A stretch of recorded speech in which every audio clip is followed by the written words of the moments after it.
Media మిత్రులకు నమస్కారం. తెలంగాణ రాష్ట్ర ముఖ్యమంత్రి రేవంత్ రెడ్డి గారు, అదేవిధంగా మంత్రులు, అధికార యంత్రాంగం కూడా మొత్తంగా ఇవాళ మరొక్కసారి ఈ ప్రాంతంలో ఉన్నటువంటి ప్రజల్ని మోసగించేటటువంటి పని చేస్తూ ఉన్నది. సమీక్షల పేర, ప్రెస్ మీట్ల పేర, సర్వేల పేర కాలయాపన చేస్తూ వెళ్తూ ఉన్నది. ఈ కాలయాపన చేయడం కోసం మీకు అధికారం ఇవ్వలేదు రేవంత్ రెడ్డి గారు. మీరు ఇచ్చినటువంటి ఎన్నికల ముందు మీరు పలికినటువంటి హామీలు, మీరు ఇచ్చినటువంటి వాగ్దానాలు నెరవేరుస్తారన్నటువంటి నమ్మకం, ఆశతోని ఈ రాష్ట్ర ప్రజలు మీకు ఓటేశారు. కానీ ఇవాళ 6 గ్యారంటీల మాట పక్కన పెడితే పెన్షన్ల విషయంలో మీరు ఇప్పటికి కూడా ఒక క్లారిటీ ఇచ్చే పరిస్థితి లేదు. సర్వేల పేరుతోని ఇప్పటికే అనేక సందర్భాల్లో సర్వేలు చేయించారు.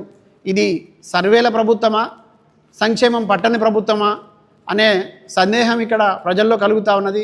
మీరు సర్వేల పేర, ప్రెస్ మీట్ల పేర, తర్వాత దీనికి సంబంధించిన వివరాలు సేకరించడం అనేటటువంటి పని మీద మొత్తం అధికార యంత్రాంగాన్ని గందరగోళానికి గురి చేస్తూ ఉన్నారు.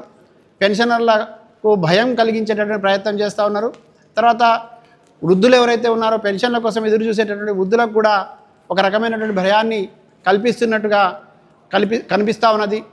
మీరు నిన్న సమీక్ష పేరుతోని పెన్షన్లు నేరుగా ఖాతాలకు అందిస్తామనేటటువంటి మాట చెప్పారు.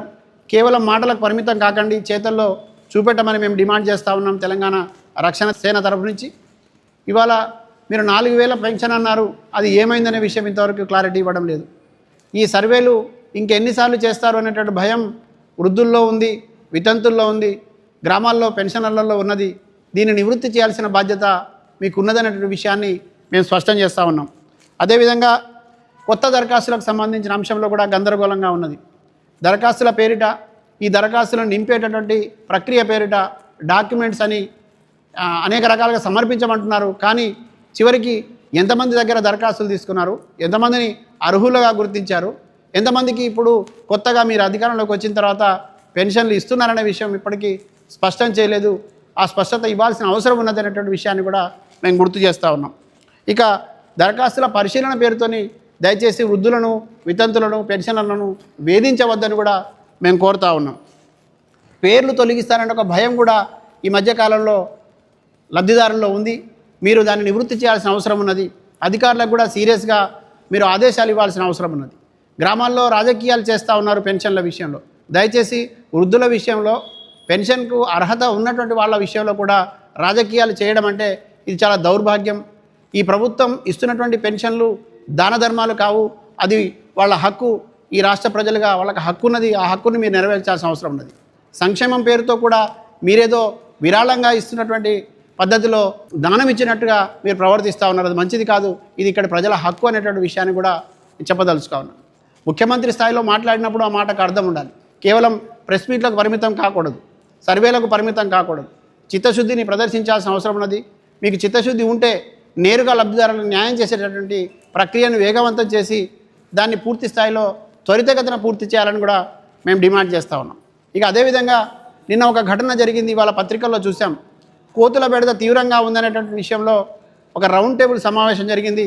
ఆ రౌండ్ టేబుల్ సమావేశానికి ఇక్కడ కోదండరెడ్డి గారు ఏదైతే వ్యవసాయ కమిషనర్గా ఉన్నారో, చైర్మన్గా ఉన్నారో, ఆయన వెళ్ళి కోతుల బెడద తీవ్రంగానే ఉంది, దాన్ని అరికట్టాలని చెప్పి మాట్లాడుతూ ఉన్నాడు. కోదండరెడ్డి గారిని మేము చాలా సూటిగా ఒక మాట అడుగుతూ ఉన్నా. మీరు ప్రతిపక్షంలో ఉన్నారా, ఏదైనా ప్రజాసంఘం నడుపుతున్నారా, ఏదైనా ప్రభుత్వంలో భాగస్వామిగా బాధ్యతాయుతమైన పాత్రలో ఉన్నారా లేరా, ఆ విషయాన్ని మీరు మర్చిపోయినారని ఈ సందర్భంగా అడుగుతూ ఉన్నా. కోతుల బెడద ఉంటే కనుక అది ప్రజల నుంచి వచ్చినటువంటి విజ్ఞప్తులను, రైతుల నుంచి వస్తున్నటువంటి ఆందోళనను మీరు గ్రహించి దాని నివారణకు చర్యలు చేపట్టాలి కదా. దాని పరిష్కారానికి మార్గం చూపెట్టాల్సింది మీరే కదా, ప్రభుత్వం మీదే కదా. మీరు ప్రభుత్వంలో బాధ్యతాయుతమైనటువంటి బాధ్యతలో ఉన్నారు కదా. మీరు అక్కడ ఉండి కూడా మీరు మళ్ళీ ఆ రౌండ్ టేబుల్ సమావేశానికి వెళ్ళి మీరు ఒప్పుకున్నారంటే దాన్ని నివారించడం కోసం మీరు చర్యలు తీసుకోవాల్సిన అవసరం ఉన్నది, పరిష్కారానికి మార్గం చూపెట్టాల్సిన అవసరం ఉన్నది. ఇట్లా అపహాస్యమయ్యేటటువంటి పనులు చేయకండి. బాధ్యతాయుతమైనటువంటి బాధ్యతలో ఉన్నారు. మీ బాధ్యతనన్నా మీరు కనీసం గుర్తుంచుకోవాలి కదా. దానికి పరిష్కార మార్గం ఎట్లా చూపెట్టాలో కూడా మీరు కనీసం అక్కడ చూపెట్టలేకపోయినారు. ఇప్పటికైనా ఈ కోతుల బెడదకు సంబంధించిన విషయంలో కానివ్వండి, రైతులు ఎదుర్కొంటున్నటువంటి ఇబ్బందుల విషయంలో కానివ్వండి, ధాన్యం కొనుగోలుకు సంబంధించిన అంశంలో కానివ్వండి, మొత్తం మార్కెట్లలో, కల్లాలలో ఉన్నటువంటి వడ్లను కొనకుండా అధికారులు, దళారులు రైతుల్ని మోసగించే విషయంలో కానివ్వండి నేరుగా మీరు జోక్యం చేసుకోండి. మీకు అవకాశం ఉన్నది, మీరు బాధ్యతలో ఉన్నారు. వాటి పరిష్కారానికి మీరు కృషి చేయమని కూడా ఈ సందర్భంగా మేము డిమాండ్ చేస్తూ ఉన్నాం.